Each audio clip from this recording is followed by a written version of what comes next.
What's going on, guys? Hey, my name is Logan Manzanares, and in this video, I'm going to share with you exactly how to find motivated sellers so you can get the deal of the century. So without further ado, let's go.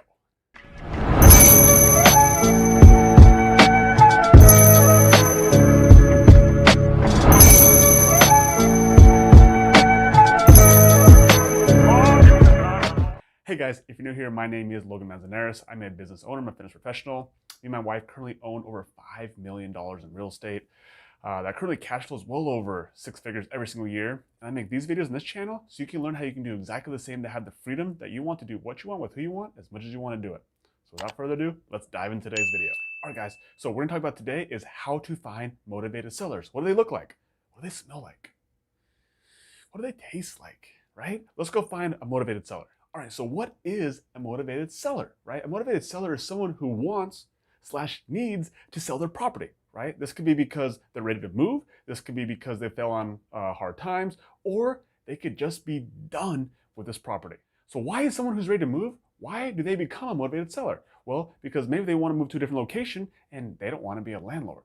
Maybe that they just moved somewhere and now their job's taking them somewhere else, and now they have low equity in their home, which means that if they try to sell it on the market or to try to sell it to the real estate agent, they're actually gonna have to write a check in order to sell their home, right? Or they could just be managing all their own properties and they're moving away and they don't have the headache, of trying to manage their properties from afar. And maybe somebody has to move and they don't have the financial ability to be able to maintain 2 mortgages at the same time. So motivated sellers also look like people who fell on financial hardships, right? This could be because they had a death in the family. This could be because they lost a job. This could be because of any sort of situation where they need to either pull some of that equity out of their home, or maybe the financial hardship is the home itself. Maybe they don't have the money to be able to put money back into the house. They don't have the money to fix it up, to repair it, to put in new windows, new floors, new trim, new paint, new things that you need in order to sell your property at top value, right? Maybe they also have back taxes, and maybe they have other liens on the property and they're ready to get foreclosed on. So again, that's another situation where a motivated seller has fallen on hard financial times. Motivated sellers also look like people who are just ready to be done with the property. They're over it. They're sick of it. They're tired of it. Maybe it's a property they inherited, right? Maybe they just want to close fast. Maybe they have to move. Maybe they're just a tired landlord. Maybe they've owned this property for a long time. They're tired. They want to be done with it. Okay. And so now you have a general idea of what a motivated seller looks like. There's somebody who has some pain. There's someone who has a problem, right? There's someone who wants to get rid of their house for whatever reason. Maybe it's money. Maybe it's the moving. Maybe they're just over real estate, right? But ultimately, the next question is where do you find these people at, right? So I'm gonna list you out a couple of ways you actually can find these motivated sellers.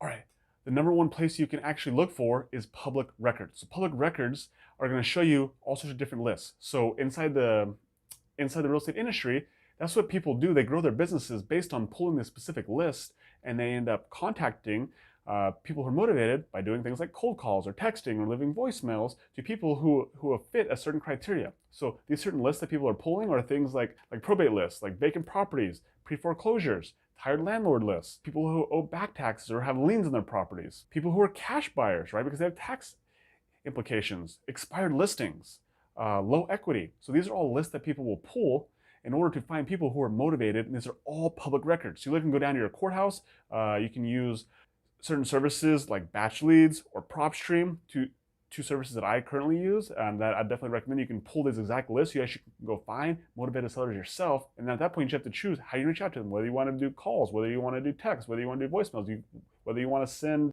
mailers to their house. There's so many different ways you can contact these people. And then once you contact them, get on the phone, your job is to basically find out what their motivation is. So depending on all those different situations, again, maybe they inherited the property, maybe they owe taxes on the property, maybe they just want to get out of the property, right? So at that point, you become a solution finder for this person, right? And so for you to be able to understand creative finance, it gives you the advantage. You actually can help someone get out of a situation that they want to be out of, right? And so again, the old saying is like, someone's trash is someone else's treasure. Well, at this point, these people who own these homes, it is trash to them. They want to get out of these situations, but you have the solution. You can see how to make it part of your treasure, right?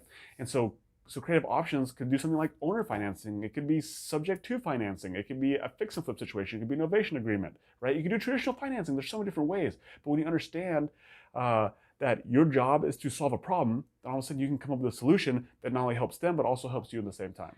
And I think that's really the most important thing to understand, is that you are the solution, right?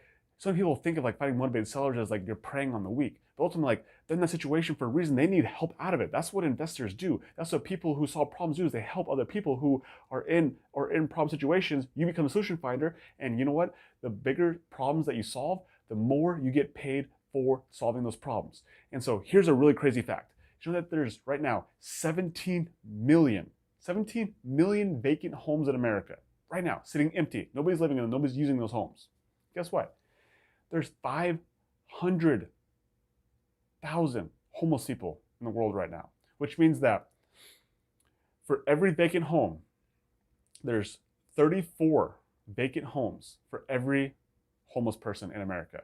And so by you being able to take those 17 million homes off the market and put a family in there, put a person in there, what you're doing is you're actually contributing to the homelessness problem in America, right? You're also contributing to the appreciation and to the growth of your community, to uplifting it, to bring the spirits up, right? Because anytime a vacant home is just sitting there for months or for years, like, it deteriorates. It makes the whole community look worse and brings it down. But when you're able to put people in there, you're able to fix it up, you're able to flip it, you're able to put somebody in there who actually cares about it and wants to live in it. You're uplifting your community, you're uplifting the spirits, and ultimately you're solving the homeless issue, right? So that's what you're doing. You're creating solutions. And so we're looking for motivated sellers, understand that there is a greater good outside of just making money or finding a good deal. So hopefully that message really resonated with you. Hopefully you go out there and you can find motivated sellers to help them solve their problems. So without further ado, my name is Logan Manzanares, and I am out.